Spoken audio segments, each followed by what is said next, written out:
decided to follow Jesus. Before I began the missionary journey, Jeremy Bassett asked us to read some of the missionary books. Some of them were a little bit hard to read, not because of the words or the concepts, but because of what they said. Every second, 4 babies are born. Another 4 more are just born. And another 4 more. More than twice as many people are born each day than die. 20% live in China, 20% live in India, 5% live in the USA. 5% of the world's population lives here. Nearly half the people in the world are children. 40% of those worldwide are under 15 years of age, and less than 20% of those in America are under 15. The children is so important for us to share the gospel with, not through theology and not through harsh tactics, but by love, because these will be the leaders coming up to work in all the nations. 20% of the world lives on $1 a day. Another 20% live on $2 a day. 20% of us live with $70 a day. And the remaining 40 are somewhere in between. In this book, Serving with Eyes Wide Open, and the reason I show you that book, this next statement just blew me away.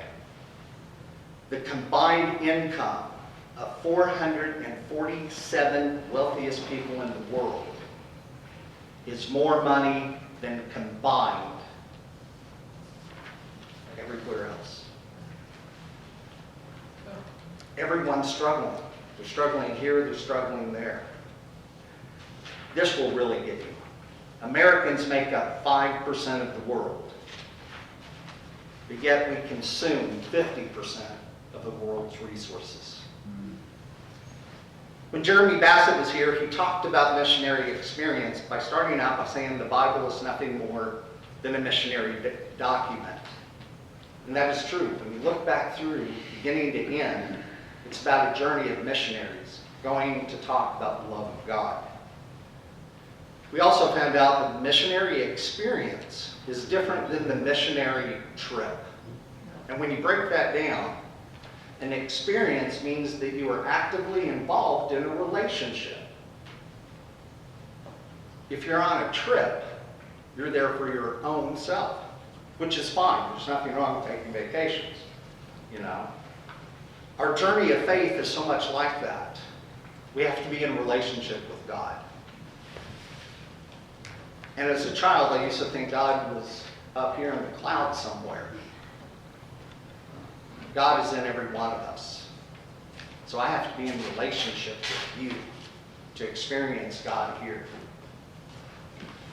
Missionary experience should comprise of theology, cultural sensitivity, peace, and justice. We're also asked to look at, are we working with the people, or are we working for the people? Are we working with God, or are we working for God? And there's a difference between the word with and for. If it's for, we're not too concerned about relationships. We're not too concerned about situations. We're just there to work. If we're working with someone, that means we're in a relationship.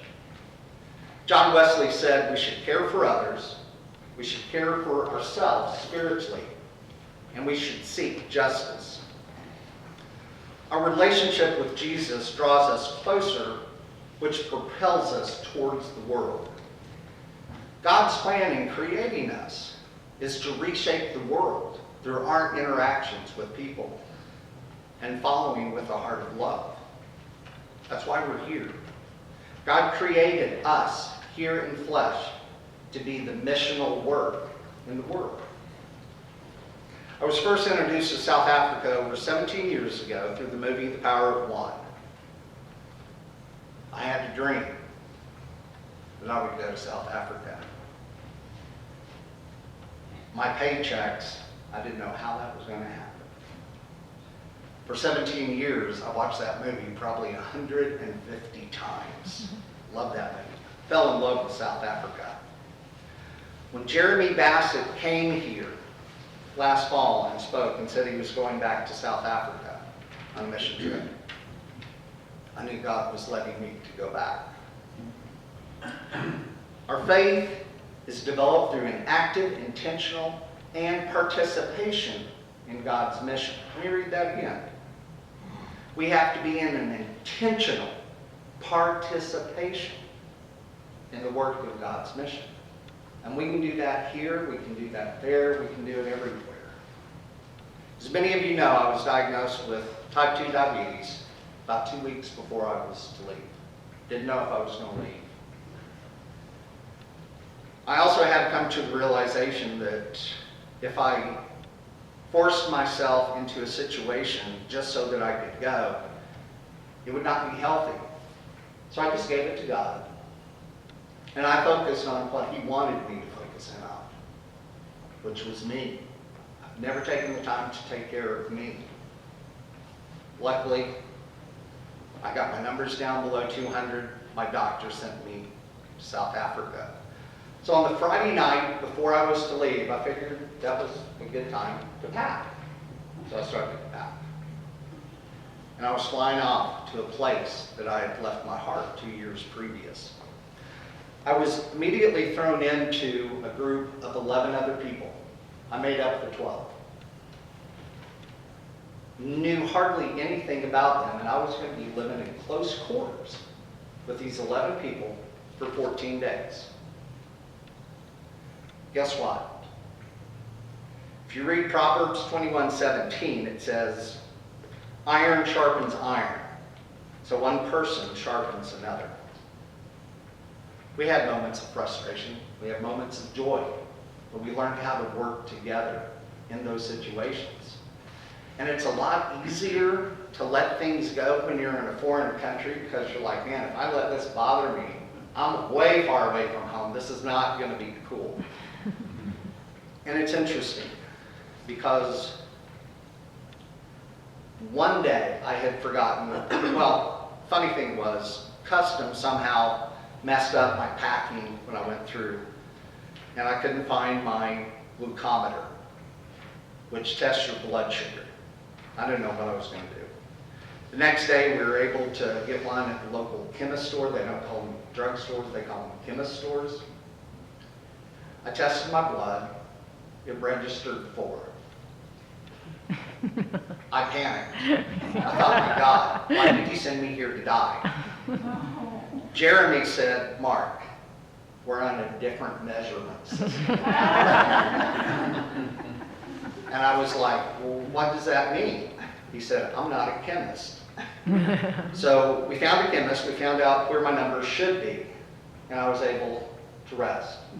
That was probably 4 would register about 90 to 95 on our American scale. Oh. So, you know, that was good news. The funny thing about it was, I was so focused while I was working to check my sugar, know that I had to take medicine, what to do, what not to do, that I kind of upset a lot of people. Because I was like, what time is it back home? What time is it here? And I really upset a guy, really. And he came to me that night and he said, Mark, you really, made me mad. He didn't use that word, but I'm not going to use the word he used. And he said, the good news is, and he smiled, it's not terminal. And man, I started to think, how often do I carry anger around? Really, when people upset us, it's not terminal. Sun's going to come up tomorrow. So I was able to shed that and get refocused on what we were doing, which was digging trenches for a Methodist church there to pour concrete. Very first day, we went through 2 shovels and 2 pickaxes and broke them. The ground is hard, like concrete. We had to get a jackhammer and rent it for 4 days just to get the ground soft enough so that we could get the shovels in. First day there, and this is kind of funny. I always go prepared when I go to a foreign country. I had 800 milligrams of ibuprofen. I had, ointment and stuff for the shoulders. So we got in the car after working really hard that day. And I said, hey, if anyone needs 800 milligram ibuprofen, I have it. And I also have been gay. And I went, oh, I'm out. Jeremy quickly said, I'm glad it's in the past tense. Every morning, everyone laughed at me and smiled and said, are you still been gay? I kind of like that. I mean, it was funny, and it kind of lightened up the mood. But every night we'd sit there and we would talk about our experiences. We would debrief. And I'm a very deep person. I love taking things to the esoteric level sometimes. And I started to think there's 12 of us in Africa doing God's work. I wonder if Jesus and his 12 disciples did the same thing. The name of the community was Lingaletu. Lingaletu, and I know I'm going to get emotional, but every shanty town has a name. Because these people need respect. Yes, they don't have money for a home. They hardly have any money to eat. But their town has a name because they want to be identified. One day, a schoolgirl, about a junior in school, came by where we were working, saw that I was taking a photograph, and asked if she wanted me to be taken on a personalized tour. And I said, sure. First thing she showed me was, she said, look at us. We dress like you do in America. We work hard for our money, and sometimes we go without food so that we can buy these clothes because we want to be like everyone else when we meet them on the streets. So when you greet someone in South Africa, you look them in the eye and you say, I see you. You don't say hi, you say, I see you. Because they want to be known that they have dignity, they have respect, and they are a human being. She also said another thing that was interesting. She said, if someone says, how are you this morning, this afternoon, or this evening? The proper response in South Africa is, I am fine if you are fine. And you talk about building community. If someone's not fine, it becomes my responsibility to try to help that person. And you see that. I mean, it's a great lesson. We worked very hard. The third day that we were there, we went to the local church, and it was the first time they had ever done this on a mission trip. And the local pastor had all of his members there. We wore name tags, and we spent 5 minutes with each member of that church. And then we moved off to the next one, and we got to know everyone. They heard part of our story, we heard part of theirs. Then we sat down to eat. What that did for all of us, because when you're thrown into another culture, and you're so closely knit with the people on your team, that sometimes going up to strangers and talking to them is hard. And, Jeremy said, man, I'm going to incorporate that in all my mission teams. What a great insight. The men of the church in Lingaletu took time off of work, took time away from their family to join us digging. I thought it was also interesting. It's like building a garden. We were digging, sweating, bleeding, and praying for this land where a new church was going to be built. A place where people in Lingaletu could come and receive God's love. Go back into the New Testament, and Jesus is asked, what is the most important thing? Number one, love God. The second one, love your neighbor as yourself. There's 2 things to love.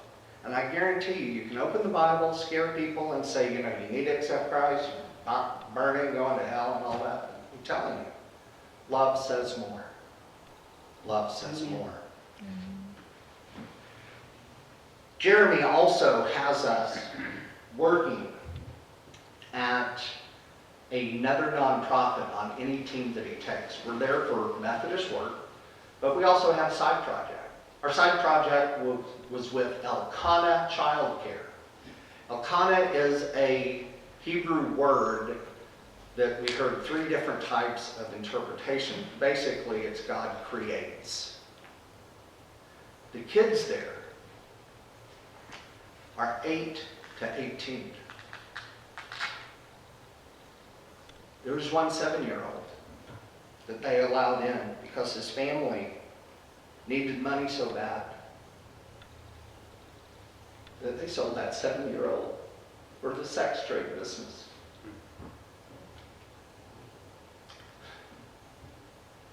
Going over there and seeing that firsthand is different than reading about it in the paper.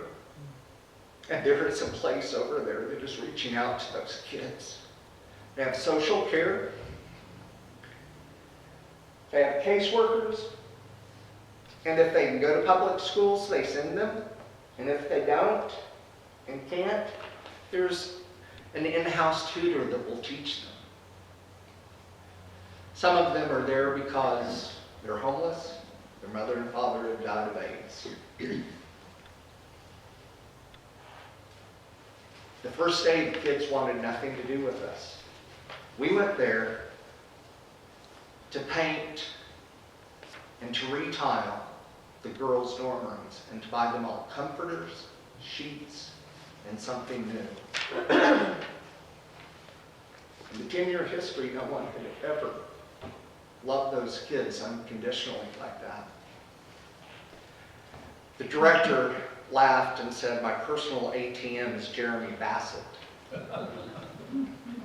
Part of the money that we raise is collected so that we can give money back to people there. But we do it in a way through the local district superintendent, so the money comes from their church and not from Americans. You have to follow that protocol because you just can't throw money to fix things. We put on new doors, and I'm telling you, an 8, 9-year-old girl coming in and seeing brand new sheets, brand new walls, and a tile floor on something that was dingy, was just paint was chipping, there were holes, and we made that place look like a place that you could rent on a nightly basis at a hotel. Didn't cost them a dime because people gave to our mission trip. In the 10-year history, they had never had people volunteer. They had people come by, write a check, grab the kids, take a photograph. Kids never see that person again. Those kids saw us for 6 days. We got to know the kids. One 7-year-old boy, the 8-year-old boy wanted to take my camera. And I have a pretty nice camera. And I thought, what if he breaks it? And I thought, yeah, what if he breaks it? Took it off, handed him my camera. When I downloaded those photographs, I'm telling you, that boy has a natural eye for pictures. And we've talked to the director. We're going to get a camera donated to them so that they can have a class and teach these kids something. By the 3rd day, the kids were calling us aunt and uncle, which is in South Africa an endearing term. We hugged them, we played with them. I don't know if it's a good thing, but 15-year-old boy I introduced to dubstep music. He liked that, and he didn't like bluegrass, but he loved dubstep. He took my cell phone and just listened to music the whole time. Once again, we're in the middle of Lingoletu, shantytown. Corrugated steel buildings, and you'll see some of those on this. But more importantly, a weird thing happened on a Saturday morning as we were finishing up the painting. I heard bells coming from an ice cream truck, and I was like, really? An ice cream truck in a shantytown? And one of our ladies on the trip said, if we can find that truck, let's buy them all ice cream. I went running to find the director. She got in her car, tracked down the truck, brought him inside the secured compound of Elkanah. and every kid was treated to an ice cream cone. And there are beautiful pictures of no one had ever done that for them. We treated them like human beings. And we treated people the way it should be. When I started this talk, I talked specifically that we're supposed to care for ourselves and care for others. The interesting thing on our trip, we had an 18-year-old, we had an 83-year-old lady. The average age was 60.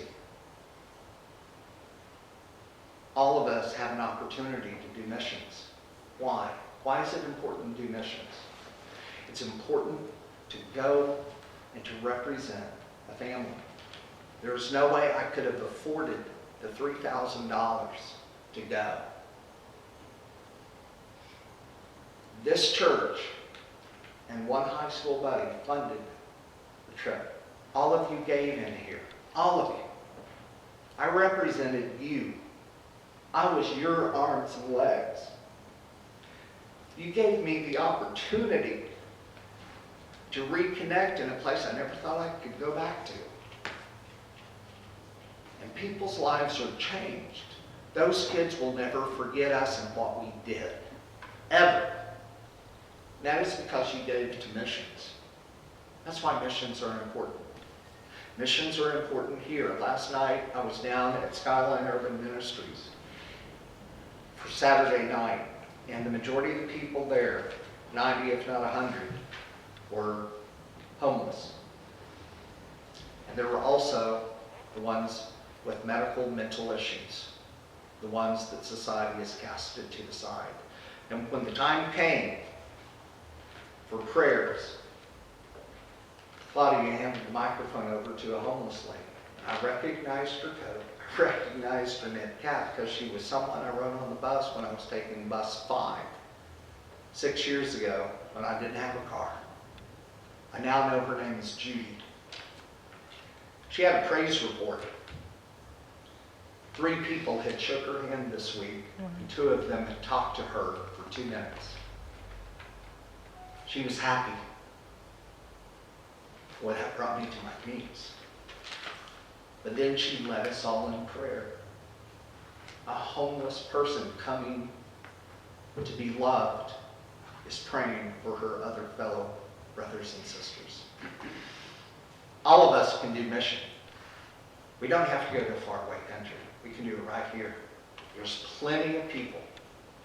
But I want to personally thank you all. You all gave me the opportunity